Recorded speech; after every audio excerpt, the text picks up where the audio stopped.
Добрый день, уважаемые зрители и слушатели. С вами я, Борис Марцинкевич. И сегодня в гостях создатель, руководитель, бессменный, замечательного портала «Нефть и Капитал» Владимир Владимирович Бобрев. Здравствуйте. И поговорим мы, разумеется, о нефти и капитале. О чем же еще можно говорить с руководителем «Нефти и Капитала»? Наверное, о животрепещущем. Опять бренд. То поднялся, то упал, то опустился, то вильнул в бок. Что с ним происходит? На чем он вообще намерен остановиться, или он так и будет вверх-вниз? Да, это все характеризуется нашим любимым словом волатильность. Как мы видим, ситуация на Ближнем Востоке развивается, причем не в лучшую сторону для самих участников конфликта. Ожидалось, что она будет развиваться в лучшую сторону для нефти, но, к сожалению, не оправдалась. Дело в том, что, как мы видим по вот этим вот телодвижениям бренда в районе 70 плюс-минус туда-сюда, коридор 70-80, складывается такое ощущение, что военная премия в эту цену уже заложена. И, соответственно, ожидания того, что обострение конфликта приведет к резкому росту цен, не оправдались. То есть мы видим, что цены колеблются, но тем не менее остаются в рамках этого коридора. И даже угроза удара Израиля по нефтегазовой инфраструктуре Ирана не привела к каким-то драматическим подъемам цены. Ответные угрозы Ирана перекрыть Ормузский пролив или через своих прокси ударить по нефтегазовой инфраструктуре Саудовской Аравии тоже не привели к каким-то драматическим скачкам цен.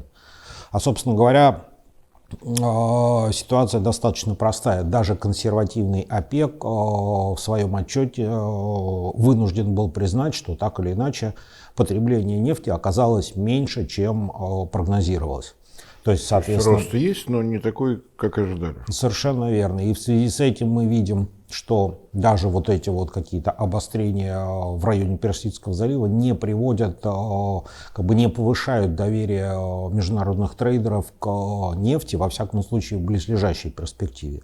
Но я думаю, что так или иначе нефтяникам есть куда стремиться и есть чему радоваться, но, скорее всего, этот повод для радости наступит не сейчас, а значительно позже, потому что на волне, скажем, снижения спроса, снижения объемов инвестиций в нефтегазовую отрасль, а как мы знаем, эти нефтегазовые инвестиции трансформируются в зеленые инвестиции, потому что это хайп, это тренд, и многие инвесткомпании с удовольствием инвестируют в различные зеленые проекты, потому что деньги вращаются там. А что касается нефтегазовой отрасли, она у нас достаточно консервативная и не скоростная. То есть если, например, мы сейчас запускаем какой-то нефтегазовый проект, то какую-то отдачу мы от него получим лет через 5, через 7. Соответственно, если мы сейчас не вкладываем эти средства, то лет через 5, через 7 мы получим довольно ощутимый провал по добыче. И вот тогда наступит тот самый желанный момент, когда нефть вырвется за пределы 80. Тут, конечно, масса таких трендов, незаметных для постороннего глаза. Растет количество электромобилей. Например, у нас в России в этом году продано уже почти, по-моему, 10 тысяч автомобилей. Ясно же, что спрос падает на нефтепродукты. Совершенно верно. Спрос падает, правда, опять же, 10 тысяч электромобилей с учетом темпов автомобилизации в России, прямо скажем... это почти 0,1%. Да. Я думаю, что это, кстати, оправдывает все усилия по необходимости строить электрозаправки немедленно в каждом городе, в каждом дворе, возле каждого дома, у каждого столба. Совершенно разумная, по-моему, политика такая. В России у нас нефтепродуктов мало, у нас и нефть, собственно говоря, поэтому тренд на электроавтомобили, он очевиден. А что касается нефтепродуктов, то складывается такое ощущение, что их действительно не хватает. Потому что если мы посмотрим на темпы роста цен на топливо, то, в общем, рост-то есть. И причем, если, опять же, мы посмотрим буквально сегодняшнюю статистику, которую дал Росстат, то мы увидим, что по состоянию от начала года до 14 условно октября, на тот момент как раз и появились данные Росстата, темпы роста цен на топливо, в общем, как бы обогнали темпы роста инфляции, что у нас, в принципе, никогда не приветствовалось. То есть, возможно, к концу года как-то вот удастся загнать показатели темпов роста цен на топливо все-таки под уровень роста инфляции, но пока вот мы имеем то, что мы имеем. И, собственно, действительно возникает такое ощущение, что бензина не хватает. Собственно, почему ощущение, а мы не оперируем цифрами? Дело в том, что официальной статистики по объемам производства, по объему переработки выпуска нефтепродуктов у нас закрыто. Поэтому можем предполагать, что происходит на рынке исключительно по косвенным признакам. А также читая газету Bloomberg. Да, совершенно верно. Достоверные источники, не названные, но абсолютно достоверные. Ну, тем не менее, мы видим, что рост цен на бензин у нас продолжается, что, опять же, может косвенно свидетельствовать о том, что действительно бензина у нас как-то вот, в общем, немножко не хватает, что, наверное, логично, потому что вот только-только закончилась очередная пора ремонтов на НПЗ, плюс ко всему на некоторых НПЗ, насколько, опять же, мы можем косвенно судить, не закончились ремонты после некоторых технологических происшествий, а также после ударов дронами по ряду установок. Дрон «Осколок» неотразим. Да, дрон «Осколок» — это наиболее эффективное средство, конечно. Как выяснилось. Как выяснилось, да. Ну, на самом деле, если не косвенный признак, прошлой зимой у нас все-таки экспорт бензина был разрешен. А сейчас, я так понимаю, и Министерство энергетики, и топливный штаб при вице-премьере Новаке и наша Федеральная антимонопольная служба дружно пришли к выводу, что разрешать вывоз бензина мы не будем. Совершенно верно. И если мы видим рост цен в условиях, когда по-прежнему запрещен экспорт, то мы можем себе представить, что было бы, если бы экспорт был разрешен. Ну, с другой стороны, это оправдывает мнение нашего Министерства финансов и мнение вице-премьера Александра Новака, высказанное в апреле этого года, о том, что новые НПЗ в России не нужны. Совершенно логично, нам и так хорошо, у нас и так цена уже растет. Зачем же нам еще что-то? Ну, что касается новых НПЗ, то тут, конечно, ситуация двоякая. С одной стороны, ну, если так оперировать простыми какими-то принципами и правилами, если цена растет, бензина не хватает, и если бензина не хватает, нужно строить новые мощности. Другое дело, что в текущем налоговом режиме строительство НПЗ крайне затратная вещь, которая впоследствии будет окупаться так долго, что, наверное, те акционеры, которые примут решение строить новый НПЗ, не доживут до того времени, когда он окупится. Но, кстати, должен отметить, тенденция эта нездоровая касается не только России. А вот буквально сегодня появилась информация, что один из крупнейших независимых нефтепереработчиков США, компания Phillips 66, приняла решение закрыть НПЗ по-моему, в Калифорнии. Причем это был достаточно крупный НПЗ, который обеспечивал порядка 8% всего калифорнийского потребления. Но невыгодно. Маржинальность переработки падает не только в России, но и по всему миру. Это касается, в принципе, и Штатов, и Европы. Более того, даже в Китае есть некие такие нездоровые, что называется, тенденции. Действительно, там тоже падает маржа у НПЗ и у государственных, и у так называемых самоваров, у частных крупных НПЗ в Китае. Собственно, поэтому они, пытаясь выйти из этой ситуации, несколько снижают производство и в том числе ограничивают приобретение нефти. Соответственно, поскольку Китай, как главный маркер потребления нефти, снижает это самое потребление, то это негативно влияет на бренд. Круг замкнулся. Китай снизил потребление, поэтому даже если полыхнет на Ближнем Востоке, это не сильно поможет нефти вырваться за пределы 80. Если там полыхнет полномасштабно, кто-то из иранских политиков уже заявил, что у нас есть оружие мощнее, чем ядерное. И он совершенно прав, потому что если будет перекрыт Ормузский пролив, а военные аналитики говорят, что он уже, собственно говоря, перекрыт, там остается движением пальцев по кнопке, и весь заминированный пролив становится действительно заминированным. но тогда это будет не только нефтяной кризис, это будет экономический кризис, потому что куда уйдет нефть, в таком случае можно только Ну, гадать. ситуация действительно будет печальной для нефтегазового рынка, потому что Ормузский пролив — это не только иранская нефть, которая, собственно говоря, поставляется в Китай, потому что кроме Китая ее никто покупать не может. Только китайцы у нас настолько отважны, что могут позволить себе покупать подсанкционную иранскую нефть. Но дело в том, что Хотя ходят слухи, когда эти танкеры идут в сторону Китая, их иногда относят в сторону Индии, но это течение. И ну, да, бывает. Ну, а раз уж зашли в Индию, чего ж там не разгрузиться? А дело в том, что через Ормузский пролив проходит порядка 16% мирового нефтяного трафика. И, соответственно, если будет перекрыт Ормузский пролив, то это плохо не только для иранской нефти. И именно поэтому, я думаю, наверное, ближневосточный конфликт не обостряется настолько, чтобы вот полыхнуло уже страшным образом. До выборов в США-то осталось 3 недели. Если там полыхнет, то, соответственно, результаты этих выборов будут уже не настолько как-то более-менее предсказуемые, как сейчас. Ну и не забывайте зарегистрироваться на госуслугах. У нас действительно впереди выборы США. Главнокомандующий сказал голосовать за Камалу Харрис, если кто-то запамятовал. Я думаю, что действительно вот до выборов уже меньше месяца, то есть, ну, по крайней мере, пока они там будут голосовать, считать, не лишая, конечно, права голоса. Ну, умер человек, почему же его лишить права голоса, все проголосуют. После этого, может быть, что-то будет. Демократам сейчас рост цен на нефть точно противопоказан, потому что это мгновенно скажется на американских АЗС со всеми отсюда вытекающими. Да-да-да, мы помним наклейки на американских АЗС вот с этой фигурой Байдена и подписью «Я это сделал». Он пальцем указывает на растущие цены.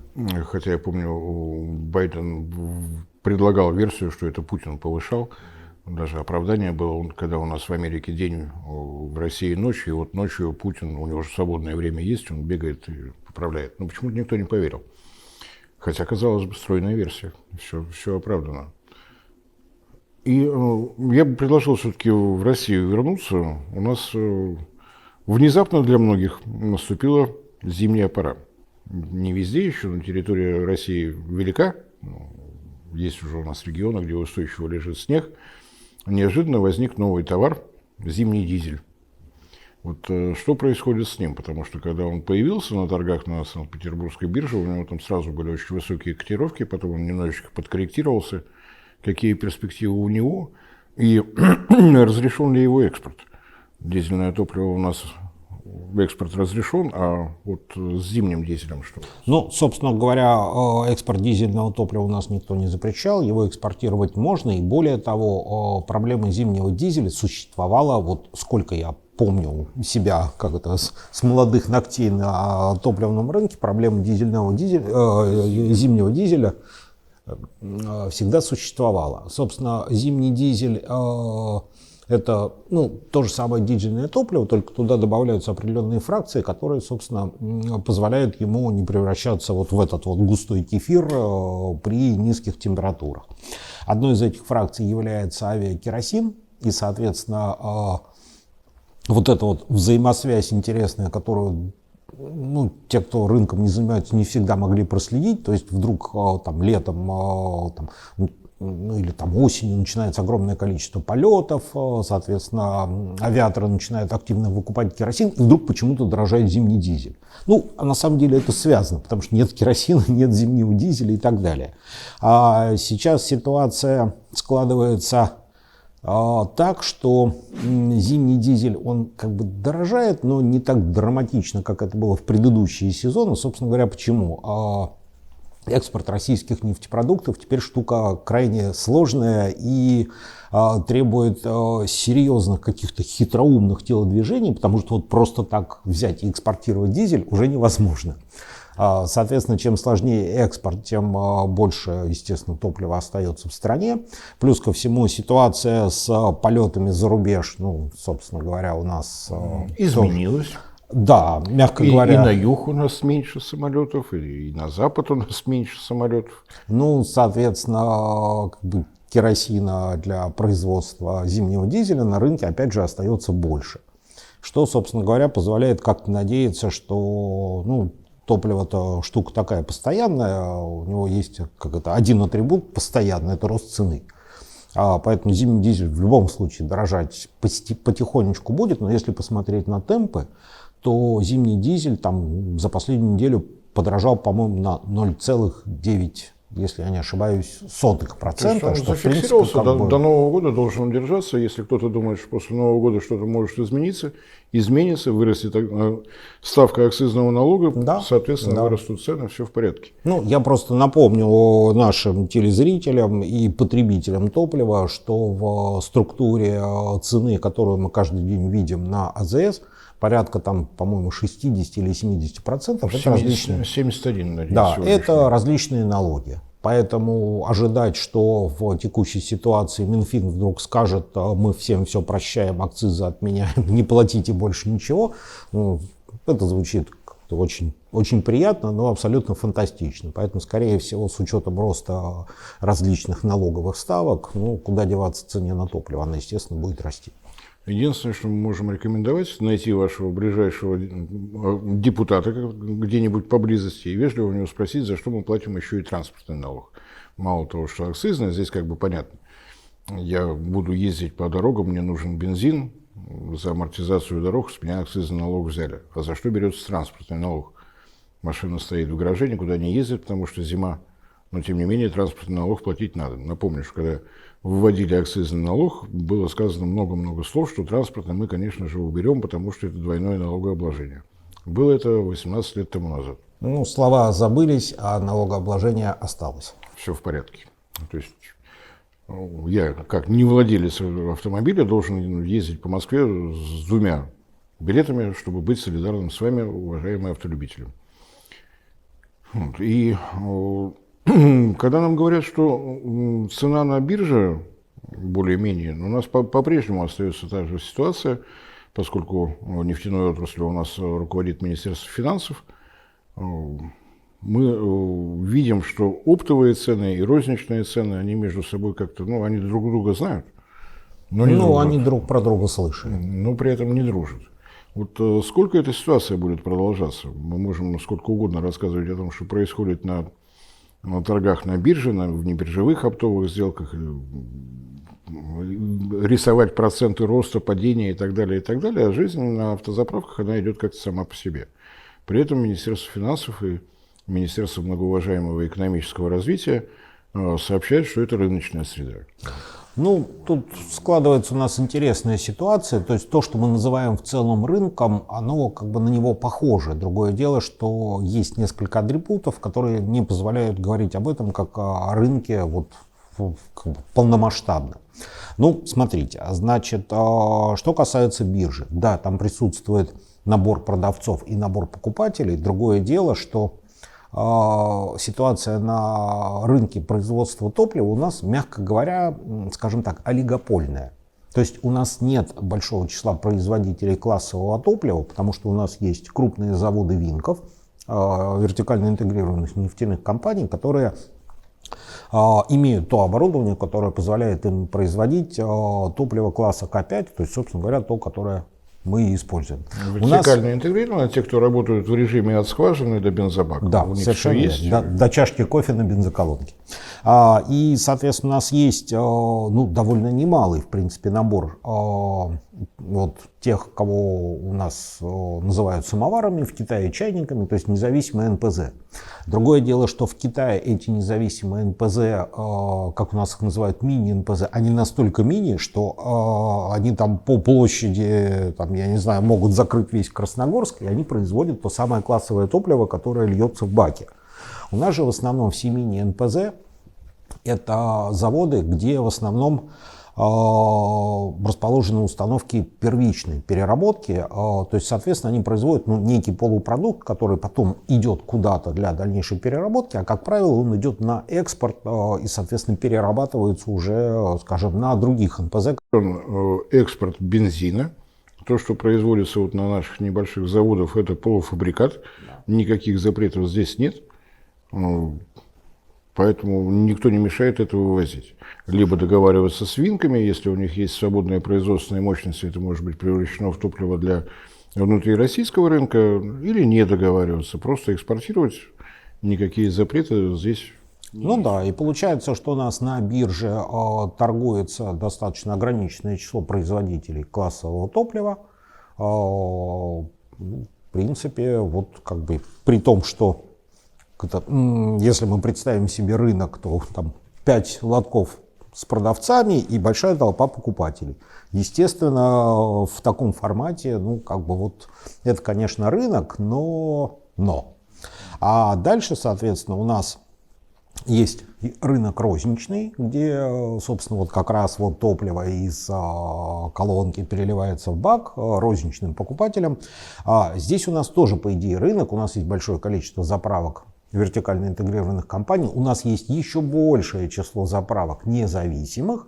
Другое дело, что независимые покупают это самое топливо, опять же, на бирже у этого ограниченного числа производителей. И есть еще один нюанс. Дело в том, что как бы не то чтобы нельзя, но не совсем прилично торговать топливом по той цене, которую ты считаешь рентабельной. То есть, условно говоря, ты в какой-то ситуации может так оказаться, что ты торгуешь в минус и продаешь топливо с убытком там, рубль-два на литре. Почему так получается? Потому что ты покупаешь топливо на бирже по определенной цене, которая вот там рыночно сложилась. А дальше, соответственно, ты пытаешься его продать на АЗС по цене там 100 рублей за литр, условно говоря. Ты начинаешь с того, что пытаешься его провести. Ну, провести, да. Вот пункт первый. Каким-то образом надо с нефтеперерабатывающих заводов умудриться забрать свое топливо и доставить до своих заправок или до своей нефтебазы. Отдельная тема, да, я помню ситуацию прошлого года, лето, когда вдруг у нас на юге оказалось, что нет топлива. А почему его нет? А потому что РЖД его не может привезти. Ну, а дальше там целая куча причин, почему РЖД не может это сделать. Хорошо. Мы там выслушивали массу оправданий, что если бы мы везли через мост, было бы дешевле, а так приходится доставлять морем, а это дороже. Особенно, да, в Краснодаре особенно. Мне больше всего где там мост, где там море. Больше всего поражало, что, ну, ребята, вот в Крым мы везем по морю возить дорого. Нефть по морю возить дорого. Ну, хорошо. Мост был не такой, и ветер там дул не в ту спину. Да, как в том анекдоте про Илью Муромца и Соловья-разбойника. Не так сидишь, не так свистишь и так далее. И, собственно говоря, ситуация в Крыму касательно конкретно Крыма, она там такая же остается. То есть там дают среднюю температуру по больнице, а если посмотреть средние цены по Крыму и по Севастополю, то 2-3 рубля совершенно стабильно выше, потому что вертикально интегрированные компании со своими заправками не зашли. Это такая традиция. У нас Сбербанк туда 10 лет заходил. Ну да, потому что, с одной стороны, мы как бы вот в России работаем, и на Западе у нас уже как бы не партнеры, а не дружественные страны, но при этом санкций все равно все боятся. Да, поэтому заходить со своими заправками в Крым как-то страшновато. Поэтому в Крым в основном возят вот эти вот самые независимые компании, ну и как бы вот давить на них достаточно проблематично. Есть еще один нюанс. Наше топливо, согласно мантре, не должно дорожать выше темпов инфляции. Ну, это так называемый протокол Козака, соглашение между правительством и 2018 год. Вертикально интегрированными компаниями о том, что на их заправках рост стоимости не должен превышать официальные цифры инфляции. А дальше происходит следующий фокус. Соответственно, независимая компания покупает на бирже топливо по дорогой цене, садится с калькулятором, считает и понимает, что, условно говоря, там литр топлива они должны продавать там за условные 70 рублей. В противном случае они будут торговать в ноль, а может быть и в убыток. И вот они, значит, у себя на стеле ставят цену 70 рублей, а рядом находится заправка какой-нибудь вертикально интегрированной компании, которая соблюдает протокол Козака, и, соответственно, у них цена стоит там, ну, условные 65 рублей. И вопрос возникает, а куда поедет потребитель? На независимую заправку, чтобы поддержать отечественный бизнес, чтобы он не загнулся, торгуя себя в убыток, или все-таки, чтобы поддержать себя, чтобы сам автолюбитель не загнулся, покупая топливо дороже, чем у Винков, куда он поедет? Он поедет на заправку, естественно, Винковскую, и купит топливо по 65 рублей. Но зато можно быть уверенным, можно даже гарантию дать, что если поставить у себя цену выше, чем у вертикально интегрированных компаний, обязательно появятся гости с Федеральной антимонопольной службы. Да, и они регулярно появляются и интересуются, а почему у вас такая цена? Обоснуйте-ка, пожалуйста. А что это она у вас какая-то слишком... Ну, обосновать они могут, но тем не менее будет поставлено на вид, будет попытки содрать штраф, хотя вот объяснение, да, я купил, вот столько стоила железная дорога, вот столько стоило хранение на нефтебазе, вот столько стоит доставка непосредственно до заправки, вот мои сотрудники, вот все. Все равно все это внимательно выслушают и спросят, а почему дороже, чем у соседа? Ну, потому что, опять же, с экономической точки зрения, если мы будем рассматривать вертикально интегрированную компанию как бизнес в комплексе, поверьте, у этих компаний сегмент розничной торговли топливом – это далеко не определяющий сегмент бизнеса, и он не формирует вот тот масштаб выручки и прибыли, на который, собственно говоря, и держится эта крупная компания. Основной заработок крупных нефтяных компаний – это торговля нефтью на экспорт. С учетом того, что мы сами себе запретили строить новые нефтеперерабатывающие заводы, экспортировать нам удается сырую нефть. И то с большим трудом, со всем, что мы в течение 2 лет уже наблюдаем во всей прессе, западной, незападной, серый флот, черный флот, теневой флот, переливки в портах, переливки в открытом море и так далее. И так вот далее, вы и так абсолютно правы. Вот эта вот ключевая фраза «мы себе запретили» или «мы решили этим не заниматься и решили купить за рубежом», или «мы решили, что сейчас это не надо, а потом разберемся», вот эта проблема, вот мы ее сейчас будем выкашливать долго и мучительно. Потому что мы себе запретили, я просто помню, я наблюдал вот эти вот битвы «Газпрома» с «Новатэком», и вот эти вот лозунги по поводу того, что на международных рынках российский газ не должен конкурировать с российским газом, и, соответственно, если «Газпром» продает газ в Европу, трубопроводный газ, то как бы не надо создавать условия для российского СПГ, чтобы он в Европе подменял вот этот трубопроводный газ. В результате в Европу газ мы уже почти совсем не поставляем, то есть как бы 110 миллиардов кубометров в год и то, что есть сейчас, это, как говорится, 2 большие разницы. Но вот эта вот борьба «Газпрома» с СПГ привела к тому, что как бы газпромовский газ туда не попадает, а СПГ пропихивать туда стало крайне трудно, потому что тот же самый «Новатэк», который занимается СПГ, тоже испытывает серьезное санкционное давление. То есть, соответственно, те же самые, вот вы упомянули, серый флот, то есть формировать серый флот для газовозов это значительно сложнее, чем для танкеров. То есть, как бы перелить с танкера на танкер в море можно, а вот перегрузить СПГ с газовоза на газовоз в море крайне сложно. Только и со стороны вот этих рестрикций. Одно дело нефтяные танкеры, другое дело танкеры-газовозы, которые мы сами как бы особо не строим. Их чуть больше 800 штук в мире. Здесь какую-то часть этого флота увести в тень очень сложно. А мы по-прежнему занимаемся строительством судостроительного комплекса «Звезда» на Дальнем Востоке. Ну, вот газовоза пока нет, а судостроительный комплекс, напомню, что газовозами строительство стартовало в 2009 году и еще не успели. С технологией крупнотоннажного НПЗ, крупнотоннажного СПГ тоже сложности. Соответственно, мы пытались это все импортозаместить, но пока получается трудно. Потому что все-таки как бы Лinde в данном случае это эксперты, мировые лидеры вообще молодцы. Вот. А вот у нас не очень получается. И это касается многих вещей, то есть куда ни ткни в нефтегазовой отрасли, то есть там катализаторы, да, импортозаместили, сейчас многие их начали делать, и получается хорошо, но это нужно было делать раньше. Технология крупнотоннажного СПГ. Нет действующей отечественной технологии, которая может вполне заменить импортные. Строительство газовозов да, мы можем строить корпуса, но у нас есть проблема с начинкой, вот то самое, которое как раз Начиная с криогенных емкостей и дальше. Соответственно, целый ряд каких-то вещей там в геологоразведке, в бурении и так далее, и так далее, и так далее. То есть так или иначе вот тут, там возникают какие-то проблемы. Вот сейчас как раз крупные компании попросили отсрочить для себя переход на отечественное ПО, потому что, не получается. Не успеваем. Не успеваем. На самом деле ситуация с СПГ достаточно занимательная. Я думал, что у нас действительно там технология есть только у Новатэка. Недавно с удивлением, роясь в архивах патентного бюро, выяснил, что первый патент на отечественную технологию крупнотоннажного сжижения выдан в 2011 году компанией «Газпром». Сейчас 2024, если кто-то слышал, что «Газпром» ищет машиностроителей, которые могли бы там комплектующие каким-то образом делать, поделитесь, я пока ничего не нашел. Ну, а вот, собственно говоря, где-то там в 2012, 13, 14 «Газпром» активно боролся с «Новатэком», потому что российский газ не должен конкурировать с российским газом.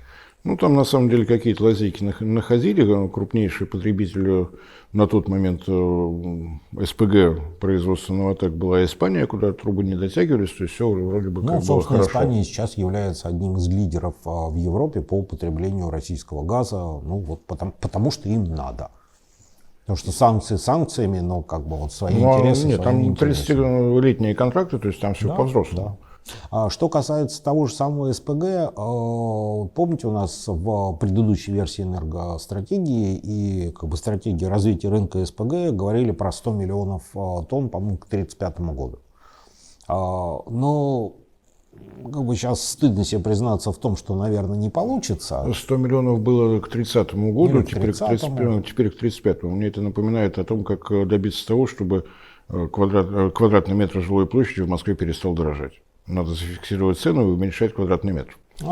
То есть вот у нас 100 миллионов.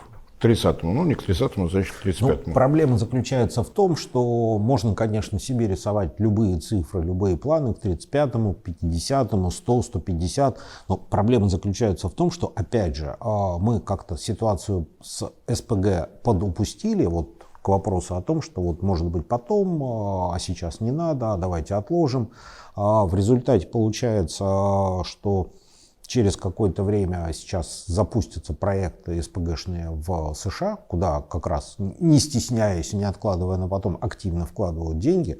Плюс ко всему у нас Катар со своим этим самым северным месторождением. В американских можно сомневаться, там окончательное инвестиционное решение принято, не принято. Мы здесь опять же говорим про политический фактор. Принято, не принято, Байден, не Байден. Потому что с одной стороны он борется за зеленую повестку, с другой стороны, СПГшные мощности развивать все равно надо. Поэтому здесь все непонятно. А вот в Катаре сомневаться не надо. Да, там все в полном порядке. И летом этого года пошли сообщения о том, что размещены заказы и на танкеры, и газовозы. Да, то есть Катар в этом отношении исключительно образом, рыночное государство. Ему никто никаких замечаний по поводу авторитаризма не делает.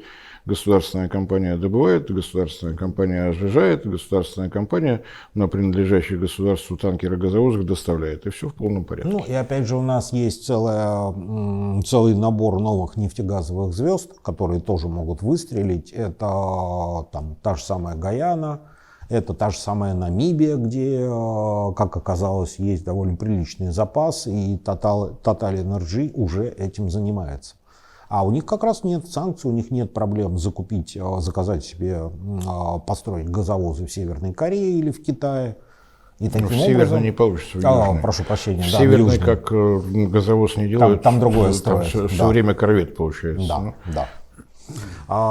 И таким образом получается, что к тому моменту, когда это все как-то более-менее определится, выяснится, что занять лидерские позиции на рынке СПГ и продолжать не то что мечтать, а уже реализовать эти самые 100 миллионов будет крайне затруднительно. То есть газ-то есть. Другое дело, что как его превратить в СПГ, и дальше основной вопрос, а на чем его вести?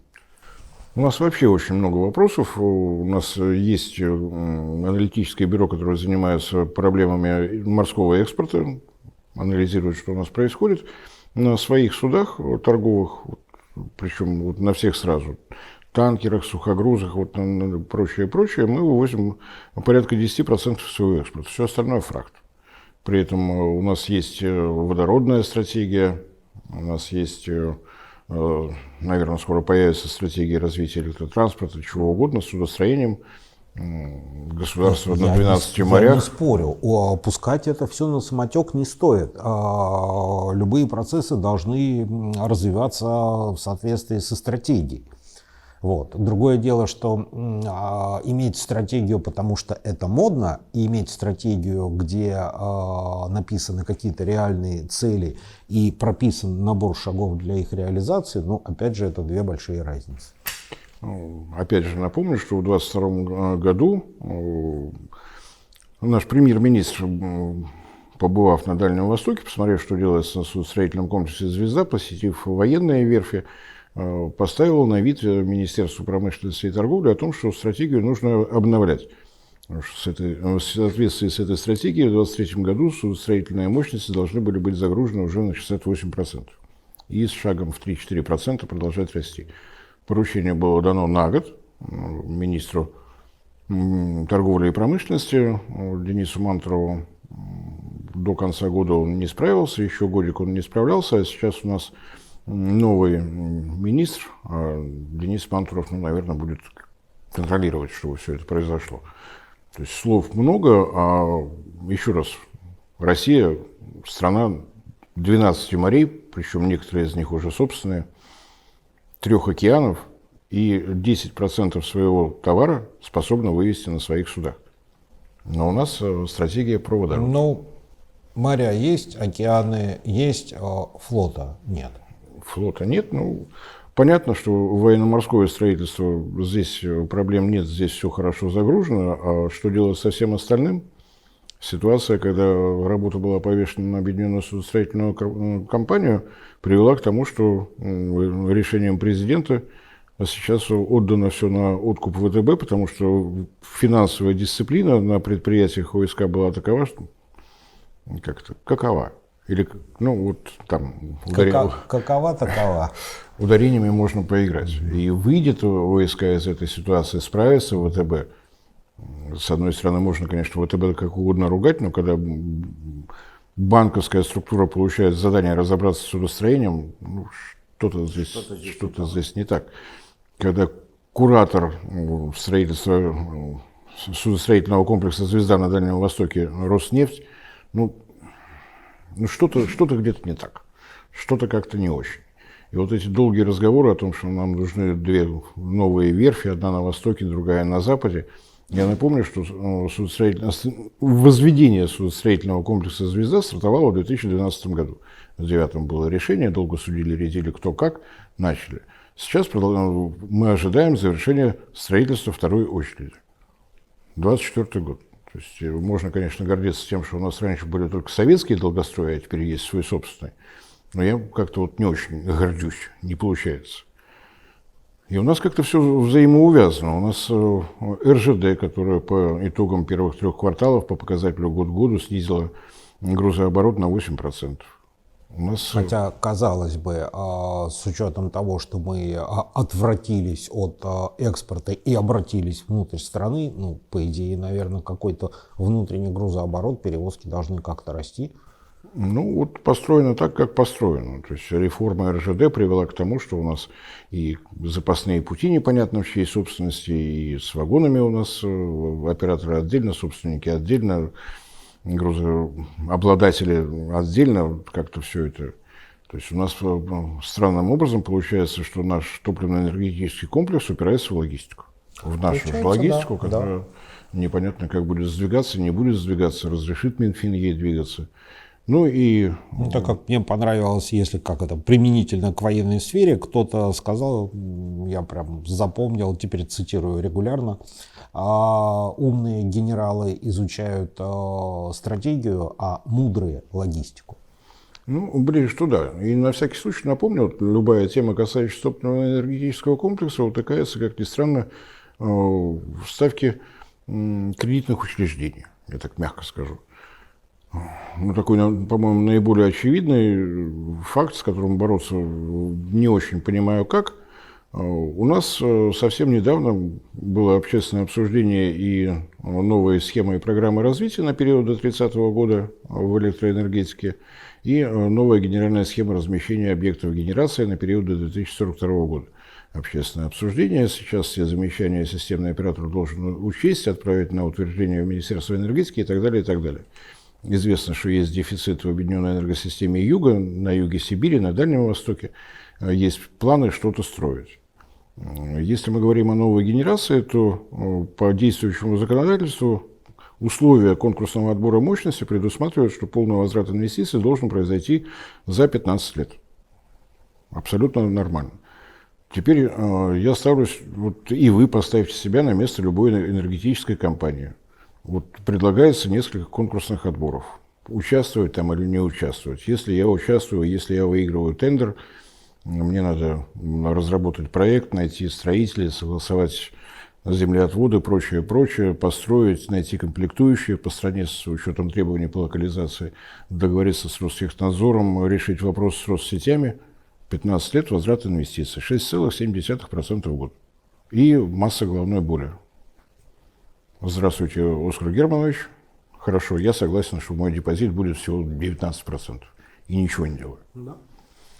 И я думаю, что мы вот эту же мысль можем двигать в нефтянку. Будут у нас строить нефтеперерабатывающие заводы. Зачем?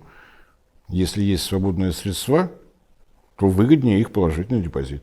Ну, получается, да, что инвестирование собственных или заемных, а тем более заемных средств в текущих условиях не является привлекательным мероприятием.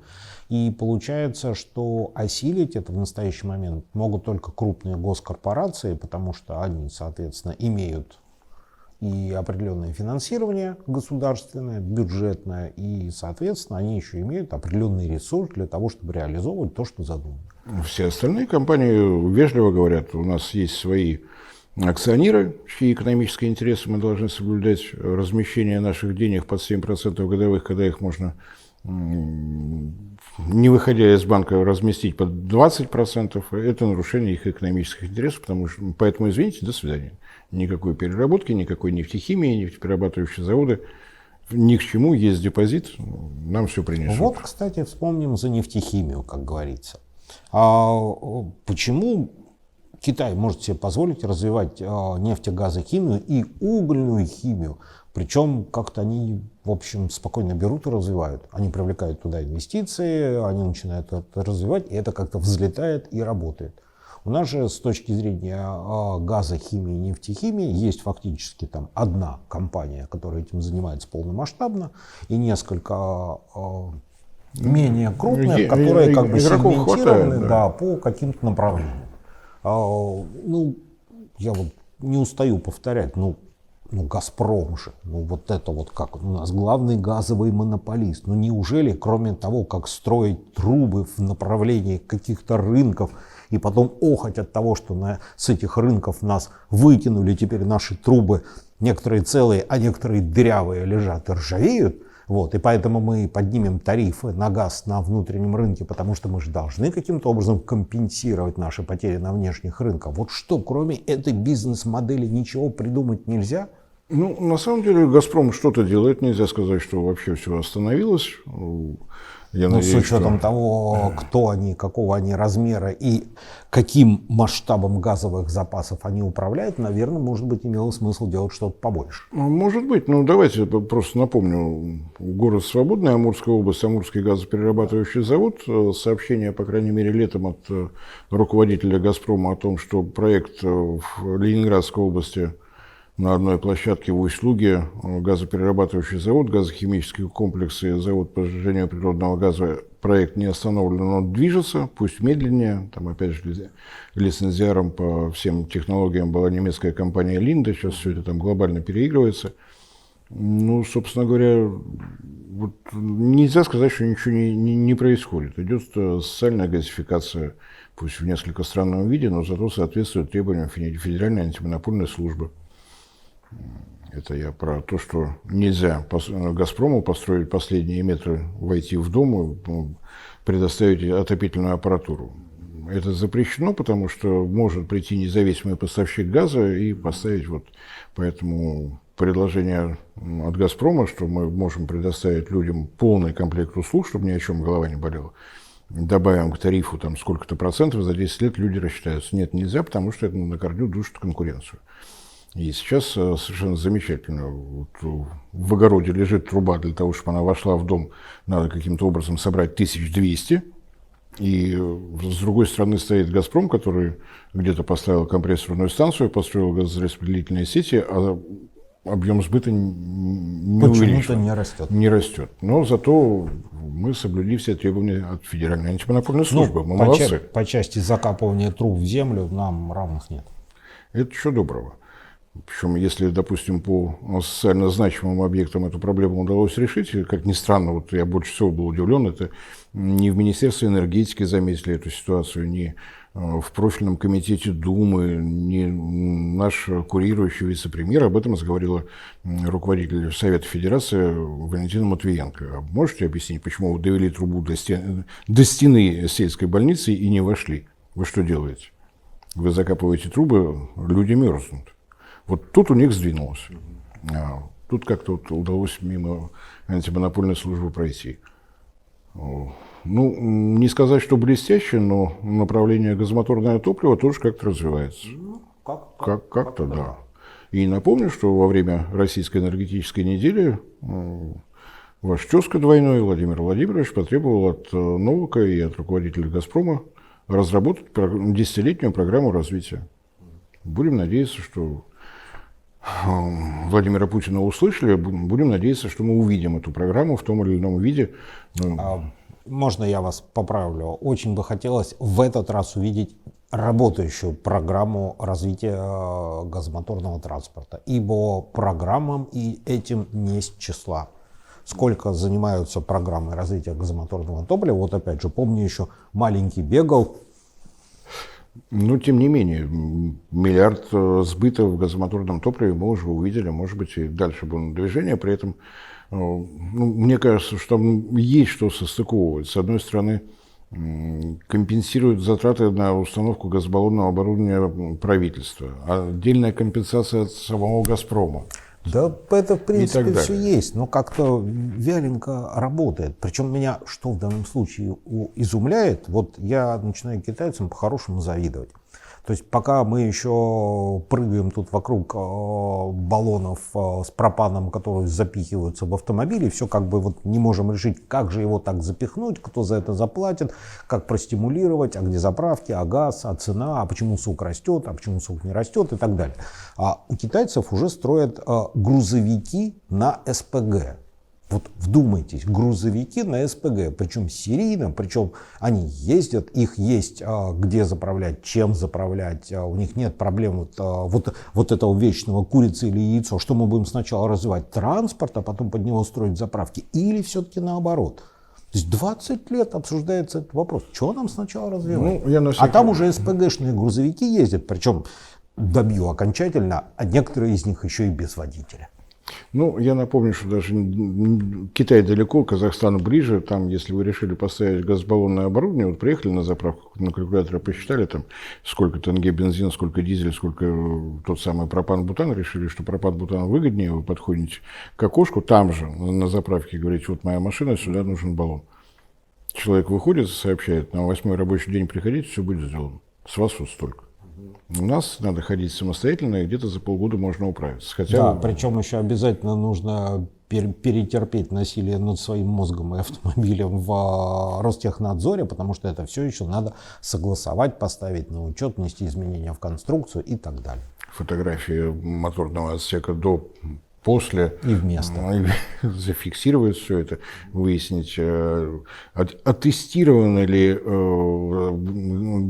сами газовые баллоны. Та мастерская, где вы собрались строить, получила ли она аттестацию.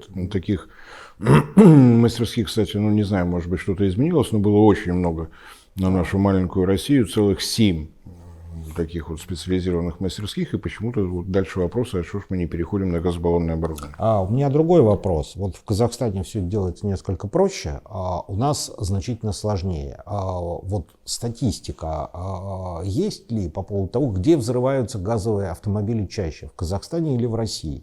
Я тут как бы даже попытался ее поискать, прошерстил СМИ, ну, обычно про это пишут, там есть какая-то статистика. В общем, как выяснилось, примерно они взрываются крайне редко, как в одном, так и в другом случае. А вот, кстати, по поводу взрывов, дело в том, что мы часто про это пишем, потому что это такая боль наша. Это взрывы бытового газа. Вот тут у нас, по идее, с контролем все хорошо. Какое количество законодательных актов было принято по поводу контроля газового оборудования в жилых домах? И умные счетчики, и глупые счетчики, и тупые счетчики, и контролеры этих счетчиков. По идее, есть все, но практически каждый месяц у нас обязательно что-нибудь где-нибудь взрывается, причем, как правило, с человеческими жертвами. Что характерно... Я просто к чему? То есть изобилие законодательных актов и контролирующих органов повышает уровень геморроя, но, к сожалению, не повышает уровень безопасности. Вот в чем беда. Хотя, казалось бы, взрываются, но в основном баллоны старые. Кто их должен проверять, кто их не должен проверять? В России освоено производство композитных материалов. Если не знаете как, зайдите в Росатом, он вам аккуратно выпустит нужное количество баллонов, которые будут отвечать современным требованиям. И не будет вопросов, почему взорвался баллон, который произвели в 1970 лохматом году, пусть они будут свежие. Приехал заправлять металлический баллон, получил керамический. Все, будь доволен. Но это слишком просто. Это слишком просто.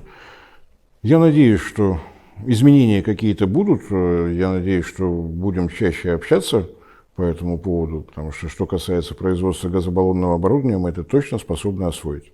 И вроде бы уже появилась информация, что рассматривается производство одного из наших российских автомобилей сразу под компримированный газ. Не потом, поставив баллон, а сразу будет на месте.